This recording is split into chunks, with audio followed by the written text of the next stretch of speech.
पुढची महत्त्वाची बातमी, सोलापूर महानगरपालिकेच्या महापौरपदी भाजपच्या विनायक कोंड्याल यांची बिनविरोध निवड झाली आहे। शिवसेना शिंदे आणि एमआयएम पक्षाने महापौर पदाचा अर्ज माघारी घेतला आणि त्यामुळे विनायक कोंड्याल यांची बिनविरोध निवड झाली। महापालिकेतील विकासाच्या निधीच्या मुद्द्यावरून शिवसेना शिंदे आणि एमआयएम पक्षाने माघार घेतली आहे।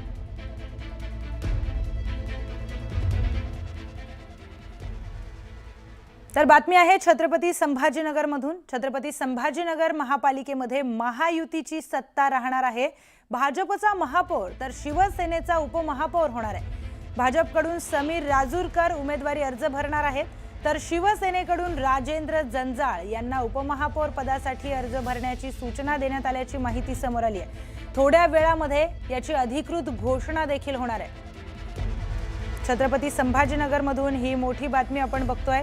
छत्रपती संभाजीनगरच्या महापालिकेवर महायुतीची सत्ता कायम राहणार आहे। भाजपचा महापौर तर शिवसेनेचा उपमहापौर असं समीकरण छत्रपती संभाजीनगर मध्ये दिसून येत आहे। या संदर्भात अधिकची माहिती जाणून घेऊयात आपले प्रतिनिधी अविनाश कानडजे यांच्याकडून।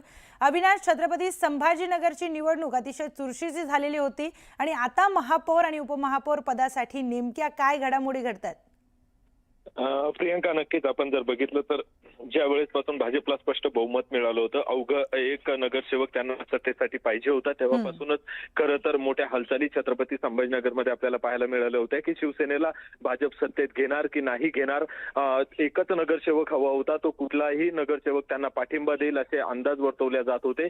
तर या अगोदर भाजपचं देखील आपण मत बघितलं तर भाजप म्हणत होतं की विकासासाठी आम्ही शिवसेनेला सोबत घेऊ, पण सत्तेत घेणार का यावर कोणी स्पष्ट बोलत नव्हतं। मात्र काल बावनकुळे असतील, प्रदेश अध्यक्ष रवींद्र चव्हाण असतील, हे छत्रपती संभाजीनगर शहरात आले आणि त्यानंतर मोठ्या हालचाली घडल्या आणि आता जे नाव समोर येत आहे ते असं येते, समोर समीर राजूरकर हे छत्रपती संभाजीनगरचे महापौर बनतील। भाजपचा पहिलाच महापौर छत्रपती संभाजीनगर मध्ये असेल आणि तो समीर राजूरकर यांच्या नावाने असेल अशी माहिती समोर येते। 1 वाजता अधिकृत घोषणा होईल। तर उपमहापौर जे आहेत ते शिवसेनेचे जिल्हा प्रमुख राजेंद्र जंजाळ यांचं नाव समोर येत आहे। 1 ते 2 वाजेच्या दरम्यान ही अधिकृत माहिती समोर येईल। मात्र सूत्रांच्या माहितीनुसार आपण जर बघितलं तर शिवसेना भाजप यांचं आता ठरलेलं आहे आणि दोघेही सत्तेत सोबत राहतील। महापौर भाजपचा आणि उपमहापौर जो आहे तो शिवसेनेचा असेल। आपण जर बघितलं तर गटनेता जो आहे तो वेगळ्या जातीचा आणि जातीय समीकरण जे भाजपकडून आपल्याला पाहायला मिळतंय, मराठा महापौरचं नाव दिलंय।